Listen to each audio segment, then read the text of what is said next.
నాటి కాంగ్రెస్ పాలనలో కరెంటు పరిస్థితి గురించి ఇదే సభలో చెప్పారు అధ్యక్ష ఇవాళ పరిస్థితి ఏడికి వచ్చిందంటే చివరికి గౌరవ మంత్రులు ముఖ్యమంత్రి గారు ఎక్కడన్నా మీటింగులు పెట్టుకుంటే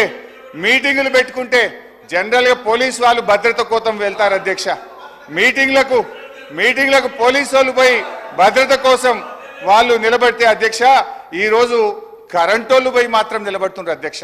పోలీసు వాళ్ళతో పాటు ఏడ మంత్రి గారి మీటింగ్ ఉన్నా ముఖ్యమంత్రి గారి మీటింగ్ ఉన్నా కరెంటు వాళ్ళు జనరేటర్లు పట్టుకొని మాత్రం ఉంటున్నారు అధ్యక్ష. ఆ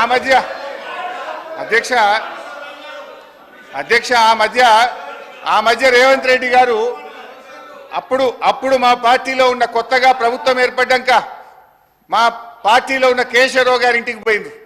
ముఖ్యమంత్రి గారు లోపల పోయింది, బయట కరెంటు పోయింది. అది పత్రికల్లో ప్రముఖంగా వచ్చింది. సరే అధ్యక్ష, గత ఓపిక